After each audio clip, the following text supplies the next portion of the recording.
ভীষণ একটা স্পেশাল দিন, বিশেষ দিন, কিন্তু আমার জন্য আরেকটু হয়তো এক্সট্রা স্পেশাল। ছোটবেলায় মায়ের সঙ্গে রথ বানাতাম বাড়িতে, মা বাবা দাদা মিলে, এবং সেটা টেনে টেনে পাড়ায় ঘুরতাম। আজকে সেখান থেকে এখানে মায়াপুরে এখানে এসে রথযাত্রা নিজের চোখে এখানে এবং মঞ্চে থেকে আপনাদের সঙ্গে সেটাকে উপভোগ করা সত্যি আমার কাছে একটা স্বপ্নের মতো। তো থ্যাংক ইউ ইসকন। আমি এটা সবসময় বলি যে আমি হয়তো এখানে থাকি না, কিন্তু আমিও আপনাদেরই বাড়ির লোক, কারণ আমি যখন 3-4 বছর আমার বয়স ছিল সেই সময় থেকে আমি ইসকনে আসি, আমি আমার গোটা পরিবার মিলে। তো আর অনেক কটা বছর হয়ে গেছিল মাঝে, মানে প্রায় 10 বছর হয়ে গেছে যে আমার একদিনও আসা হয়নি, কিন্তু বলে যে যখন ভগবান ডাকে তোমাকে ঠিক সেটাই সাড়া দিতে হয়। আর আজকে ঠিক তাই হয়েছে। আর এমনই একটা দিনে, যে রথযাত্রার দিন, জন্মদিনের দিন, আর আমি এখানে। সো আজকের এই দিনটা আপনাদের সঙ্গে আমার শেয়ার করে নেওয়া, উপভোগ করে নেওয়াটা সত্যি খুবই খুশি।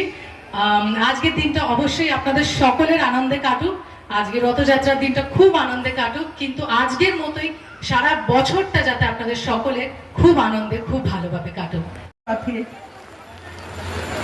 বহু বছর পর আবার আমন্ত্রণ পেলাম মায়াপুর থেকে। আমি সত্যি আজকে এত আনন্দিত, আমার বলার কিছু ভাষা নেই।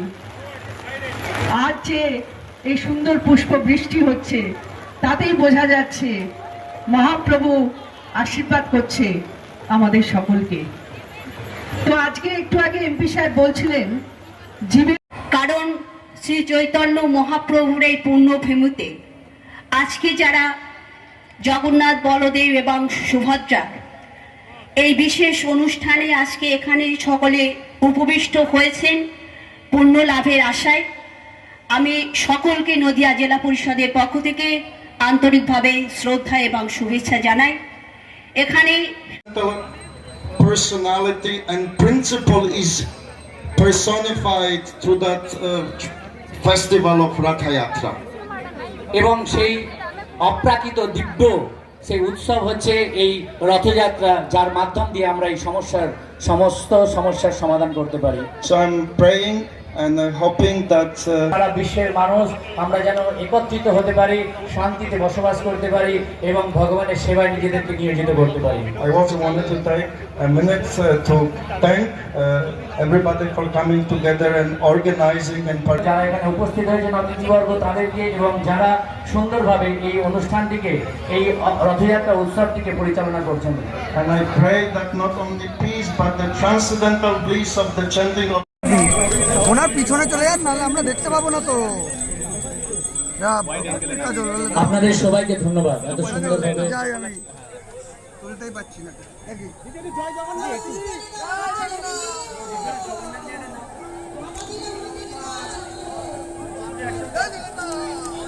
জগন্নাথ স্বামী কে।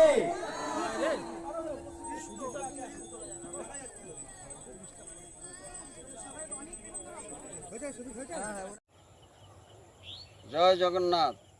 প্রতি বছরের ন্যায় এবছরও রাজাপুর জগন্নাথ মন্দির থেকে শুরু হবে রথযাত্রা 27শে জুলাই। 3টি সুসজ্জিত রথ, জগন্নাথ, বলদেব এবং সুভদ্রা মহারানী নেমে আসবেন রাজপথে ভক্তদের দর্শনের জন্য। অধীর আগ্রহে অপেক্ষা করেন এতদ অঞ্চলের অধিবাসীবৃন্দ। বর্তমানে জগন্নাথের কৃপাতে আন্তর্জাতিক রূপ পেয়েছে এই রথযাত্রা। জাতি, ধর্ম, বর্ণ নির্বিশেষে সকলেই রথযাত্রা অংশগ্রহণ করতে পারবেন।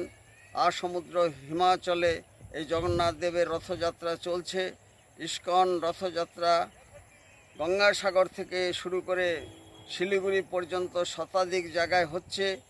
এর অতীত ইতিহাস, ইস্কন প্রতিষ্ঠাতা আচার্য শ্রী ভক্তিবেদান্ত স্বামী প্রভুপাদ, তিনি 1901 সালে যখন তার 5 বছর বয়স, তখন এই রথযাত্রা শুরু করেছিলেন কলকাতায়, এবং সেই রথযাত্রা বিশ্বব্যাপী ছড়িয়ে পড়েছে। বিদেশে 1967-তে সান ফ্রান্সিসকোতে রথযাত্রা শুরু করেছিলেন। ইস্কনের ইতিহাসে এই রথযাত্রা একটি মহামিলনের উৎসব, ভক্ত ভগবানের মিলনের উৎসব। জাতি, ধর্ম, বর্ণ নির্বিশেষে সকলেই এই রথযাত্রায় অংশগ্রহণ করতে পারবেন এবং সকলেই রথের রশিতে টান দিতে পারবেন। রাজাপুর থেকে মায়াপুর পর্যন্ত এই 5 কিলোমিটার অতিক্রম করে ইস্কন হেডকোয়ার্টার্স শ্রীধাম মায়াপুরের পঞ্চতত্ত্ব মন্দিরে অস্থায়ী মাসির বাড়িতে 4 জুলাই থেকে পর্যন্ত জগন্নাথ দেব অবস্থান করবেন। এখানে অবস্থানকালীন বিভিন্ন অনুষ্ঠান হবে 56 ভোগ, দীপদান, জগন্নাথ অষ্টকম স্তোত্রপাঠ এবং বিভিন্ন সাংস্কৃতিক কার্যক্রম। এই আন্তর্জাতিক মানের বিভিন্ন অনুষ্ঠানাদিতে অংশগ্রহণ করার জন্য সকলকে সাদর আমন্ত্রণ জানাই। শুধু তাই নয়, কঠোর করা হবে নিরাপত্তা ব্যবস্থাও। রসিক গৌরাঙ্গ দাস, ইস্কন মায়াপুর, জনসংযোগ আধিকারিক, নদিয়া।